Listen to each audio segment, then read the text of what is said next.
Hello everyone, thank you for joining me. Welcome to this episode of the monthly collaboration series for February 2023. I have to apologize for being late again this month. This month's general topic is peasant life. I will be covering a brief introduction to the Myōshu. This was a topic mentioned in my video last month about the Jisamurai. You do not need to have seen that, but I will have it linked in the description and at the end of the video if you are interested. This video is being done in collaboration with other creators as usual. As of recording, Samurai and Ninja History, the Shogunate, and Samurai Traditions of the Tadagenji have videos up. They are on the playlist and will be linked in the pinned comment, as well as any other videos I am made aware of for this month. Please go and check out the other videos, and while you're at it, give their channels a look. In the Heian period, 794 to 1185, there were two main types of Myōshu. One type was connected to the Shoen. The Shoen were essentially private estates that were usually the property of aristocrats and religious institutions. I plan to do a video about them more in depth in the future. These estates were also exempt from government taxes. Historians estimate that at their height, 50 to 60% of Japan's cultivated land was on Shoen. Outside of the Shoen, there were also Myōshu. The term Myōshu comes from Myōden, or named fields. They were plots of land which a family had the right to possess and work. This did not mean ownership, though. Both on and off the Shoen, the Myōden was the basic unit upon which revenue obligations were based. This started on public non-Shoen land, but was adopted by some Shoen to aid with administration and revenue collection. I say some because in Kyushu and in the Kanto, this structure was less common on Shoen. Off the Shoen, the term Myōshu simply referred to a family who held a Myōden. I will refer to them as public Myōshu, as the lands they possessed were not private estate lands. On the Shoen, however, it was used to refer to a kind of overseer or manager. Myōden were assigned to a larger unit called a Myō. Shoen proprietors, Ryoshu or Ryoke, appointed a prominent and influential Myōden holder to manage the Myō more directly than their other agents could. On Shoen, these managers were called Myōshu, so we can see that this same term was used to refer to different types. The public Myōshu were responsible for paying taxes to the central government. Shoen Myōshu were tasked with collecting and delivering tax items due to the proprietor to their agents. In both cases, this could include things such as agricultural yield, lumber, and such, but depending on the location, could also include fish, game animals, and the work of craftsmen such as ceramics, lacquerware, silk or other textiles, metalworking, and so on. They were also responsible for organizing corvée labor owed to the proprietor.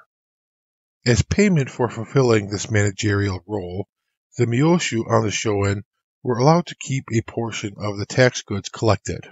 This allowed them to gain a certain degree of wealth beyond the typical shomin. Shomin is a term used to describe the cultivators and craftsmen and other such that lived on the Shoen. In modern Japanese, it is one of the terms used to refer to commoners. Myōshu, both on and off Shoen, were also able to purchase rights to Myōden from others. In this case, possession of the Myōden usually remained with the original holder, and they continued to work the land, but paid a portion of their yield to the Myōshu. This could have been done for reasons of protection from someone with more wealth and influence, or because the original holder was not able to fulfill all of their obligations, or because they were in debt. This was another means by which both types of Myōshu could add to their wealth. Legally, land that was not in use could be reclaimed by making it suitable for farming or other uses.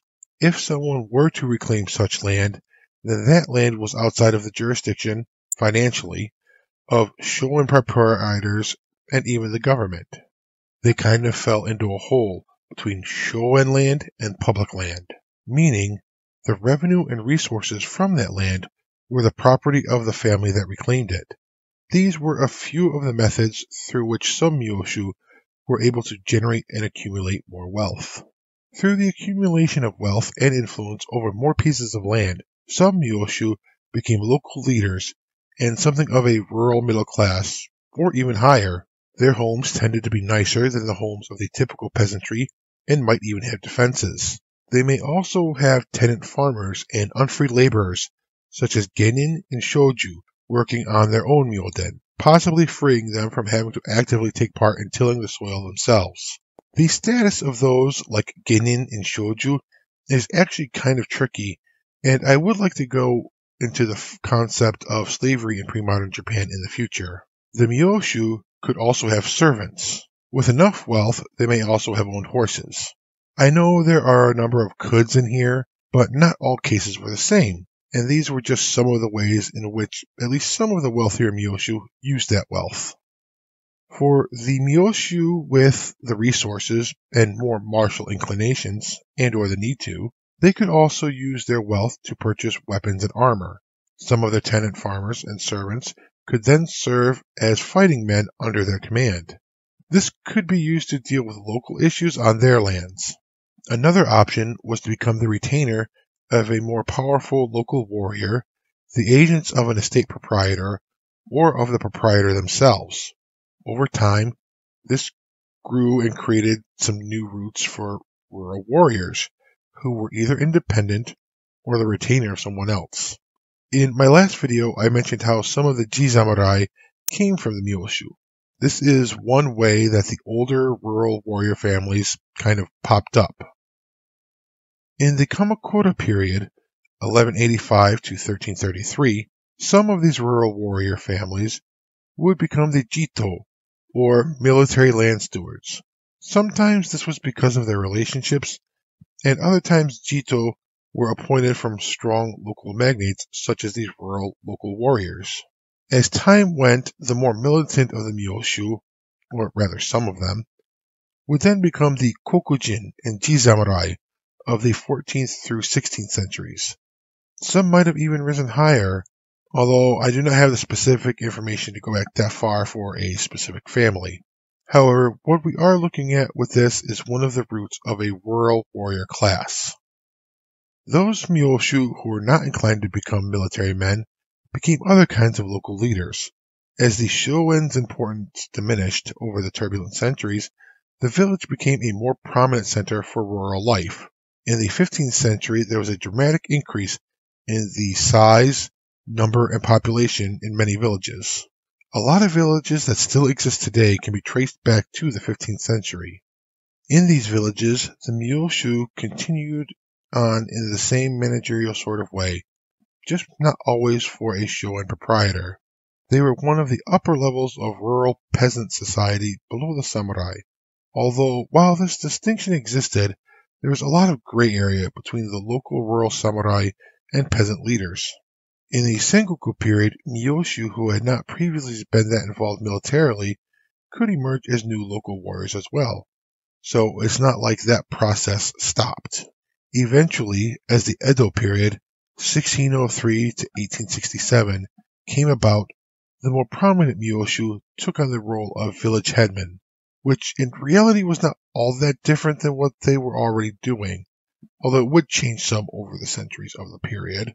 These village headmen were known as nan-ushi, which used the same kanji as Myōshu, but different pronunciation. And so that is a very quick introduction to the Myōshu. While this was just an introduction between this and the Jisamurai video last month, I hope that I'm starting to show a picture that while pre-modern Japan was hierarchical, it was not set in stone. There was a degree of both gray areas and moving up and down in the social order. Again, the related links for this month's videos will be in the pinned comment. Sources are in the description as well as the link to my video about Jisamurai. Next month, the general topic should be something about imperial court life. If you want to join us, make a video on something involving that and let me know. I will add it to the playlist. A special thank you to my Patreon members, Coulter Nebel, Roman Hunger or Unger, I'm not quite sure which, I hopefully didn't butcher it too badly, and Busho for their kind support in joining. If you are interested, my Patreon link will be in the description under the channel link section. If you have made it to the end, I would like to give you a massive thank you. I do appreciate you giving me your time. Hopefully you have enjoyed this video and found it informative. If so, please consider leaving a like, commenting, sharing, and subscribing. Links to social media are in the description. Have a wonderful day wherever you are, and I hope to see you in the next video. Until then, please take care. お疲れ様でした。